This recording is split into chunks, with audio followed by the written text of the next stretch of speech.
Assalamualaikum warahmatullahi wabarakatuh. Perkenalkan, nama saya Mutia Safira Lisandi dari kelas manajemen 23 CNPM saya 234111028. Di sini saya akan menjelaskan sedikit materi tentang Focus Group Discussion, FGD.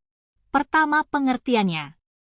Focus Group Discussion, FGD, adalah metode penelitian kualitatif yang melibatkan diskusi kelompok kecil dengan peserta yang dipilih secara purposive. FGD digunakan untuk memperoleh wawasan mendalam tentang pandangan, persepsi, sikap, dan pengalaman peserta terkait dengan topik tertentu. Dalam FGD, sekelompok peserta yang memiliki karakteristik atau pengalaman yang relevan berkumpul untuk berbagi pandangan mereka dan berdiskusi tentang topik yang ditentukan. Diskusi dipandu oleh seorang moderator yang bertanggung jawab untuk memfasilitasi percakapan, menjaga fokus, dan menggali pemahaman yang lebih dalam. Tujuan dari FGD adalah untuk mengumpulkan data kualitatif yang kaya dan mendalam, serta memahami perspektif peserta secara holistik.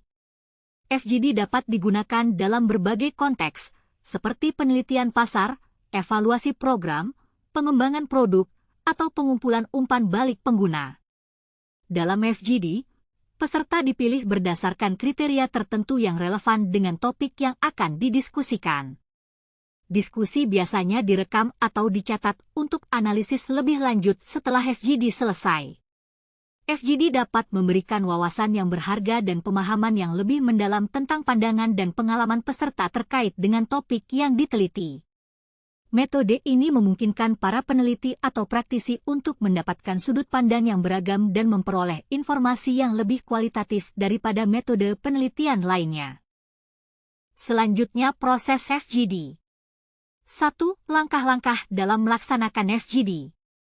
Perencanaan, menentukan tujuan, topik, dan populasi target untuk FGD. Menentukan jumlah dan karakteristik peserta yang diinginkan. Pengumpulan peserta, mengidentifikasi dan mengundang peserta yang sesuai dengan kriteria yang ditetapkan.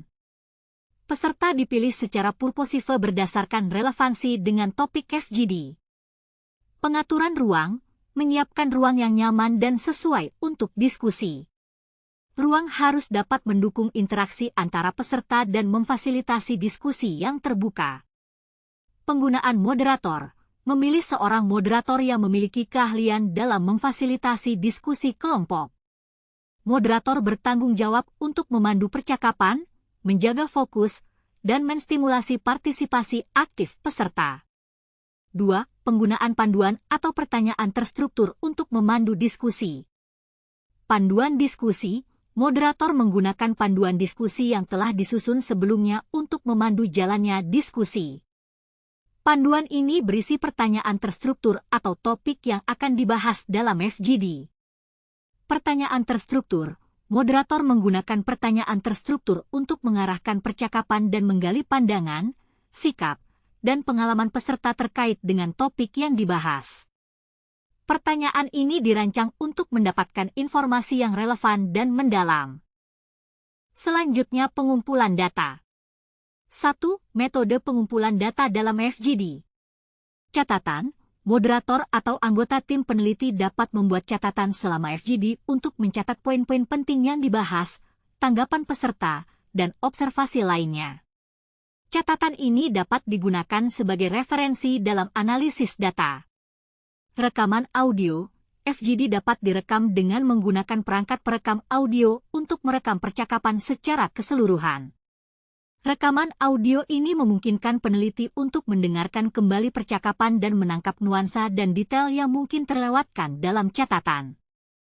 Rekaman video. Selain rekaman audio, FGD juga dapat direkam menggunakan kamera video untuk merekam interaksi dan bahasa tubuh peserta. Rekaman video dapat memberikan informasi tambahan tentang ekspresi wajah dan gerakan tubuh yang dapat memperkaya analisis. 2. Keuntungan dan tantangan dalam pengumpulan data melalui FGD. Keuntungan. Mendapatkan wawasan mendalam, FGD memungkinkan peneliti untuk mendapatkan wawasan mendalam tentang pandangan dan pengalaman peserta terkait dengan topik yang dibahas.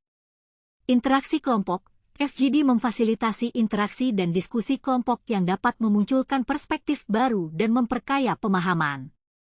Fleksibilitas, FGD dapat disesuaikan dengan kebutuhan penelitian atau tujuan pengumpulan data yang berbeda. Tantangan. Pengelompokan peserta, menemukan dan mengumpulkan peserta yang sesuai dengan kriteria yang ditetapkan dapat menjadi tantangan. Pengaruh sosial. Adanya pengaruh sosial dalam kelompok dapat mempengaruhi pandangan dan respons peserta. Subjektivitas, interpretasi dan analisis data dari FGD dapat dipengaruhi oleh sudut pandang peneliti. Selanjutnya, analisis data. 1. Proses analisis data setelah FGD selesai. Transkripsi. Jika FGD direkam, langkah pertama adalah mentranskripsikan rekaman audio atau video menjadi teks tertulis. Transkripsi ini memungkinkan peneliti untuk bekerja dengan data dalam bentuk yang lebih mudah dianalisis. Pengkodean, data yang telah ditranskripsi kemudian dikodekan, yaitu memberikan label atau kategori pada unit data yang relevan dengan topik penelitian. Pengkodean membantu dalam mengidentifikasi tema atau pola yang muncul dalam data. Analisis. Setelah pengkodean, peneliti melakukan analisis lebih lanjut untuk mengidentifikasi tema utama, pola, atau temuan penting dalam data. Ini melibatkan mengelompokkan kode-kode yang serupa menjadi tema atau kategori yang lebih luas. 2. Metode analisis yang umum digunakan. Analisis tematik. Metode analisis tematik melibatkan identifikasi dan pemahaman tema utama yang muncul dalam data. Ini melibatkan pengkodean dan pengelompokan unit data yang serupa ke dalam tema yang lebih luas.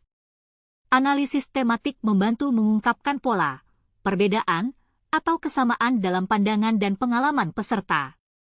Analisis kategori. Metode analisis kategori melibatkan pengorganisasian data ke dalam kategori yang telah ditentukan sebelumnya. Kategori ini dapat berdasarkan konsep teoritis atau pertanyaan penelitian. Analisis kategori membantu dalam mengidentifikasi pola atau hubungan antara variabel yang telah ditentukan. Selanjutnya, etika dalam FGD. 1. Prinsip-prinsip etika yang harus diperhatikan dalam FGD. Kerahasiaan data. Peserta memiliki hak untuk privasi dan kerahasiaan. Data yang dikumpulkan dalam FGD harus dijaga kerahasiaannya dan tidak boleh diungkapkan kepada pihak lain tanpa izin peserta. Partisipasi sukarela, peserta harus memberikan persetujuan sukarela untuk berpartisipasi dalam FGD dan memiliki hak untuk menarik diri kapan saja tanpa konsekuensi negatif. Perlindungan peserta, peserta harus dilindungi dari risiko fisik, psikologis, atau emosional yang tidak diinginkan. Keamanan dan kenyamanan peserta harus menjadi prioritas utama. 2. Langkah-langkah yang diambil untuk menjaga keamanan dan kenyamanan peserta. Persetujuan informasi. Peserta harus diberikan informasi yang jelas tentang tujuan, prosedur, dan risiko yang terkait dengan FGD. Mereka harus memberikan persetujuan tertulis atau lisan sebelum berpartisipasi. Anonimitas dan kerahasiaan. Identitas peserta harus dijaga kerahasiaannya. Nama dan informasi pribadi lainnya harus dihapus atau diubah dalam laporan atau publikasi yang melibatkan hasil FGD. Pengelolaan data. Data yang dikumpulkan harus disimpan dengan aman dan hanya diakses oleh pihak yang berwenang. Data harus dihapus setelah digunakan sesuai dengan kebijakan privasi yang berlaku. Selanjutnya, contoh-contoh FGD. 1. Penelitian pasar. Sebuah perusahaan makanan ingin mempelajari preferensi dan kebiasaan konsumen terkait produk mereka. Mereka mengadakan FGD dengan sekelompok konsumen potensial untuk mendapatkan wawasan tentang rasa, kemasan, harga, dan preferensi lainnya terkait produk tersebut. 2. Pengembangan produk. Sebuah perusahaan teknologi sedang mengembangkan aplikasi mobile baru. Mereka mengadakan FGD dengan sekelompok pengguna potensial untuk memahami kebutuhan, harapan, dan masalah yang dihadapi oleh pengguna dalam penggunaan aplikasi serupa. FGD ini membantu perusahaan dalam merancang dan meningkatkan fitur aplikasi mereka. 3. Evaluasi program. Sebuah organisasi nirlaba yang berfokus pada pendidikan ingin mengevaluasi efektivitas program bimbingan belajar mereka. Mereka mengadakan FGD dengan sekelompok siswa dan orang tua untuk mendapatkan umpan balik tentang manfaat, keberlanjutan, dan perubahan yang dialami setelah mengikuti program tersebut. 4. Penelitian kesehatan. Sebuah institusi kesehatan ingin memahami persepsi dan pengetahuan masyarakat tentang penyakit tertentu. Mereka mengadakan FGD dengan sekelompok peserta yang terdiri dari pasien, keluarga, dan tenaga medis untuk mendapatkan wawasan tentang pengalaman, pengetahuan, dan harapan terkait penyakit tersebut. Terakhir, kesimpulan. Kesimpulannya, FGD, Focus Group Discussion, adalah metode penelitian kualitatif yang melibatkan diskusi kelompok kecil dengan peserta yang dipilih secara purposive. FGD digunakan untuk memperoleh wawasan mendalam tentang pandangan, sikap, dan pengalaman peserta terkait dengan topik tertentu. Proses FGD melibatkan langkah-langkah seperti perencanaan, pengumpulan peserta, pengaturan ruang, dan penggunaan moderator. Pengumpulan data dilakukan melalui catatan, rekaman audio, atau video. FGD memiliki keuntungan dalam mendapatkan wawasan yang mendalam, memfasilitasi interaksi kelompok, dan fleksibilitas dalam penelitian. Etika dalam FGD melibatkan prinsip-prinsip seperti kerahasiaan data dan partisipasi sukarela. Langkah-langkah diambil untuk menjaga keamanan dan kenyamanan peserta. Dengan menggunakan FGD, peneliti atau praktisi dapat memperoleh pemahaman yang lebih baik tentang pandangan dan pengalaman peserta. Baik, terima kasih. Sekian pengertian saya tentang Focus Group Discussion. Saya akhiri. Wassalamualaikum warahmatullahi wabarakatuh.